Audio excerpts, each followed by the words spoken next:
بسم اللہ الرحمن الرحیم۔ السلام علیکم ورحمۃ اللہ وبرکاتہ۔ نحمد نصلی علی رسولہ الکریم، اما بعد فاعوذ باللہ من الشیطان الرجیم۔ بسم اللہ الرحمن الرحیم۔ ربی زدنی علما، رب اشرح لی صدری ویسر لی امری واحلل عقدۃ من لسانی یفقہوا قولی۔ جنت کا بیان۔ آج کا باب ہے ابواب الجنہ، یعنی جنت کے دروازے۔ اہل جنت کی آمد پر فرشتے جنت کے دروازے کھولیں گے۔ پھر ہے دروازوں سے داخل ہوتے وقت فرشتے اہل جنت کے لیے سلامتی کی دعا کریں گے۔ سورہ زمر آیت نمبر 73 میں اللہ تعالیٰ فرماتے ہیں، متقی لوگوں کو گروہ در گروہ جنت کی طرف لے جایا جائے گا، یہاں تک کہ جب وہ وہاں پہنچیں گے تو جنت کے دروازے کھولے جا چکے ہوں گے۔ جنت کے خازن فرشتے ان سے کہیں گے، سلام ہو تم پر، بہت اچھے رہے، داخل ہو جاؤ اس جنت میں ہمیشہ ہمیشہ کے لیے۔ پھر ہے سب سے پہلے جنت کا دروازہ رسول اکرم صلی اللہ علیہ وسلم کے لیے کھولا جائے گا۔ حضرت انس بن مالک کہتے ہیں کہ رسول اللہ صلی اللہ علیہ وسلم نے ارشاد فرمایا، قیامت کے روز میں سب سے پہلے جنت کے دروازے پر آؤں گا اور دروازہ کھلواؤں گا۔ جنت کا خازن دروازہ کھٹکھٹانے پر پوچھے گا، کون ہے؟ میں جواب دوں گا، محمد۔ خازن کہے گا، مجھے اسی بات کا حکم دیا گیا تھا کہ آپ سے پہلے کسی کے لیے دروازہ نہ کھولو۔ اسے مسلم نے روایت کیا ہے۔ پھر حضرت انس بن مالک کہتے ہیں کہ رسول اکرم صلی اللہ علیہ وسلم نے فرمایا، قیامت کے روز سب سے زیادہ امتی میرے ہوں گے اور میں سب سے پہلے جنت کا دروازہ کھٹکھٹاؤں گا۔ اسے مسلم نے روایت کیا ہے۔ پھر ہے جنت کے 8 دروازے ہیں۔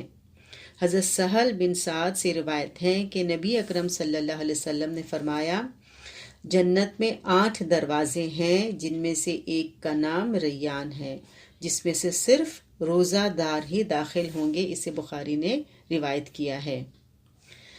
پھر ہے جنت کے بعض دوسرے دروازوں کے نام یہ ہیں، باب الصلاۃ، باب الجہاد، باب الصدقہ۔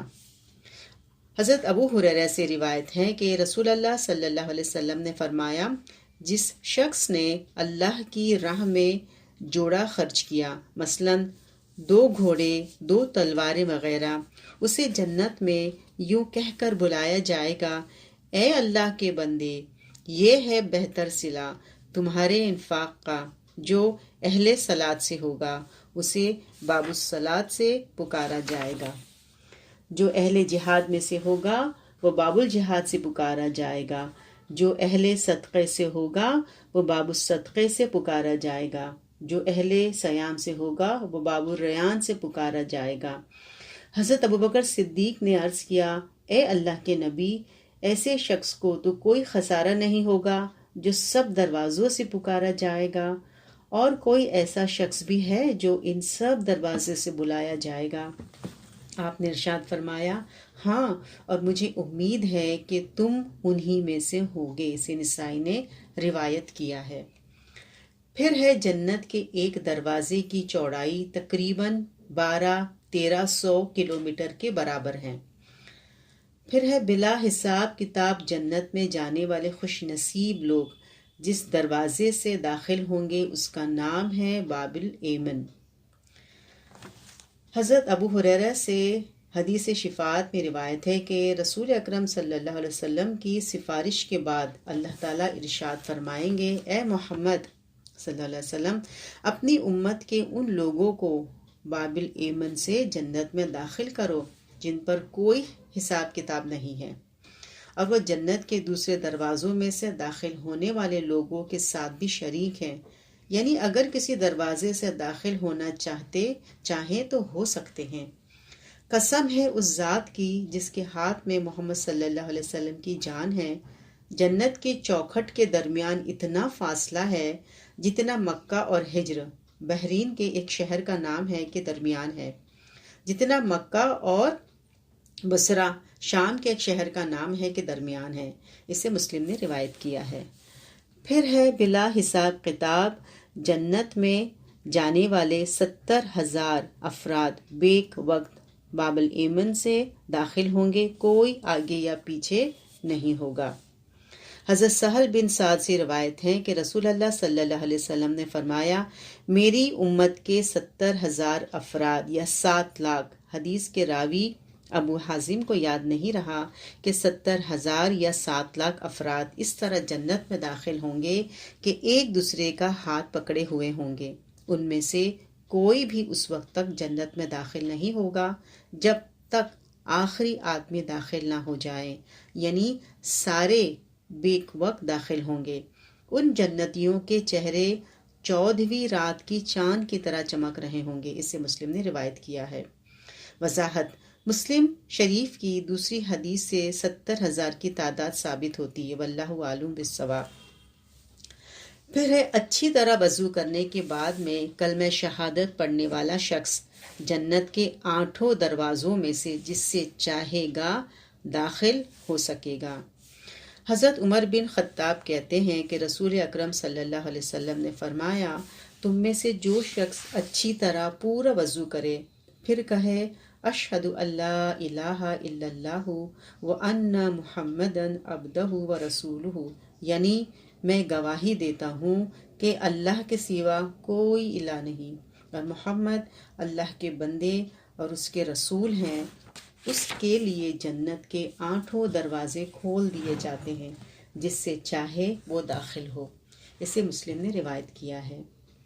پھر ہے 5 نمازوں کی پابندی کرنے والی، رمضان کے روزے رکھنے والی، پاک دامن اور اپنے شوہر کی اطاعت گزار خاتون جنت کے 8 دروازوں میں سے جس سے چاہے گی داخل ہو سکے گی۔ حضرت ابو ہریرہ سے روایت ہے کہ رسول اللہ صلی اللہ علیہ وسلم نے فرمایا، جو عورت 5 نمازیں ادا کرے، رمضان کے روزے رکھے، اپنی شرمگاہ کی حفاظت کرے اور اپنے شوہر کی فرما برداری کرے، اسے قیامت کے روز کہا جائے گا جنت کے 8 دروازوں میں سے جس سے چاہو داخل ہو جاؤ، اسے ابن حبان نے روایت کیا ہے۔ 3 نابالغ بچوں کے فوت ہونے پر صبر کرنے والا شخص جنت کے 8 دروازوں میں سے جس سے چاہے گا داخل ہو سکے گا۔ حضرت انس بن مالک سے روایت ہے کہ نبی اکرم صلی اللہ علیہ وسلم نے فرمایا، جس مسلمان کے 3 نابالغ بچے فوت ہو گئے اور اس نے صبر کیا تو وہ بچے اسے جنت کے 8 دروازوں پر ملیں گے، جس دروازے سے چاہے گا داخل ہوگا، اسے ابن ماجہ نے روایت کیا ہے۔ پھر ہے سوموار اور جمعرات کے روز جنت کے دروازے کھولے جاتے ہیں۔ حضرت ابو ہریرہ سے روایت ہے کہ رسول اللہ صلی اللہ علیہ وسلم نے فرمایا، جنت کے دروازے سوموار اور جمعرات کو کھولے جاتے ہیں اور ہر اس شخص کو بخش دیا جاتا ہے جو اللہ سے شرک نہ کرتا ہو، سوائے اس آدمی کے جو کسی دوسرے بھائی کے ساتھ کینہ رکھتا ہو۔